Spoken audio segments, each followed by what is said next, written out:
My heart raced as I returned to Canterbury for the second time, 6 years after my first visit. I still vividly remembered the twists of the cobbled streets, the magnetism of Cathedral Square, the quirky Crooked House bookshop, and the familiar bustle of Butter Market Square. Roads stretched like arteries towards the grand cathedral, drawing in streams of visitors who seemed as spellbound as I felt. Here, history and humanity mingled, and I couldn't wait to explore it all over again.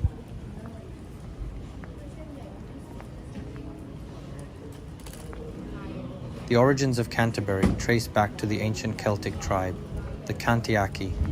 Once known as Duravernum by the Romans, it later became a Jutish quarter called Canterbury, the stronghold of Kentish men.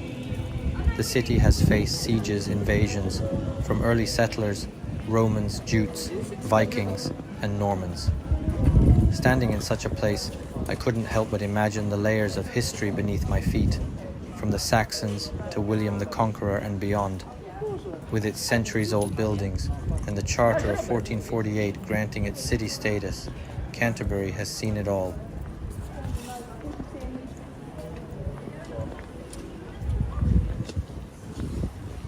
Arriving from Ramsgate and Margate felt like stepping into a new world. There, sea breezes whispered over quiet shores, but here in Canterbury, the air was filled with life. The bustling streets, lined with shops, cafes, and people from all corners of the world, transformed the city into a lively painting of sights and sounds. No sea breeze here, only the hum of the city and its pulse of history.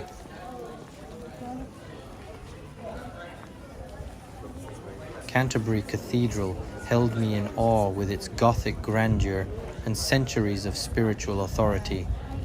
As the seat of the Archbishop, the cathedral has stood as the heart of the Anglican Communion and Church of England since 597.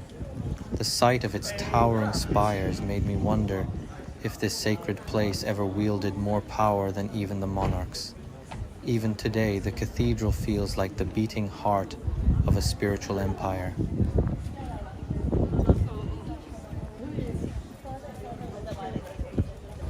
Standing at Canterbury Cathedral, I was reminded of Thomas Becket.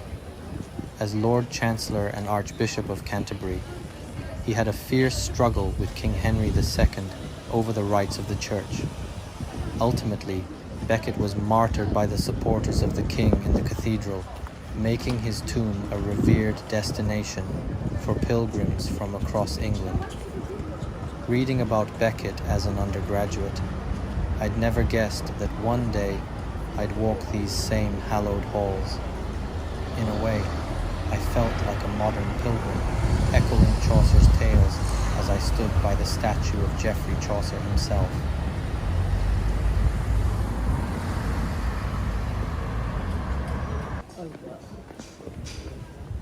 Canterbury Tales, one of the earliest texts of English literature, were told by travellers journeying to visit the shrine of St. Thomas Becket at Canterbury Cathedral. Each of them shared tales along the way, hoping to win a meal at the end of the journey. Though centuries have passed, the stories still bring that ancient road to life. As I stood by the statue of Chaucer, I imagined myself as part of his group, joining the tale-telling, all heading towards that same cathedral.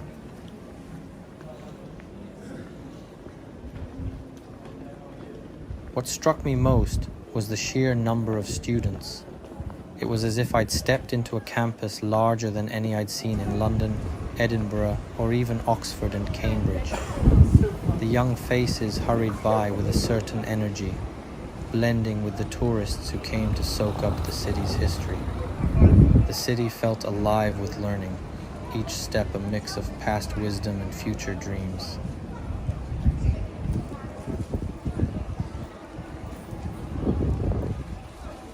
Canterbury buzzes with life, blending history and youth. Tourism keeps the city's economy vibrant, but it's also a lively hub for students, thanks to the University of Kent and Christ Church College, established in the 1960s. Today, Canterbury's population is over 150,000, with students filling the streets and adding fresh energy to the city's ancient charm.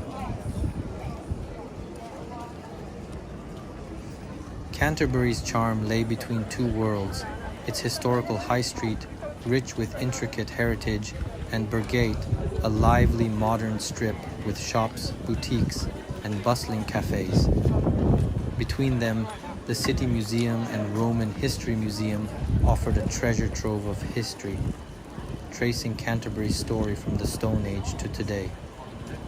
Other must-see landmarks, like the Westgate Towers, St. Augustine's Abbey, and the Marlow Theatre, seem to invite everyone to journey through time, past and present, side by side.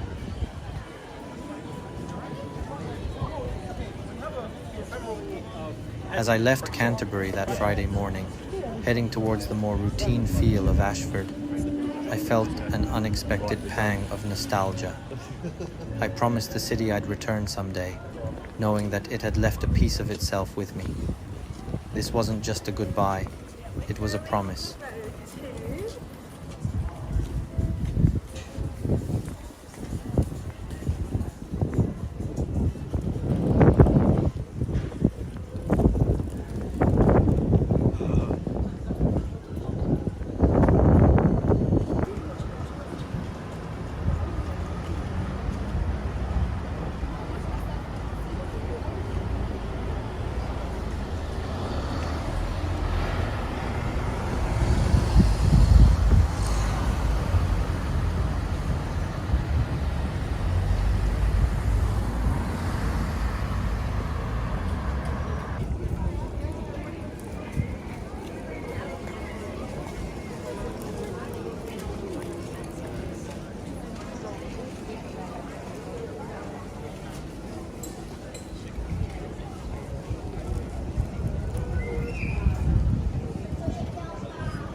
Actually.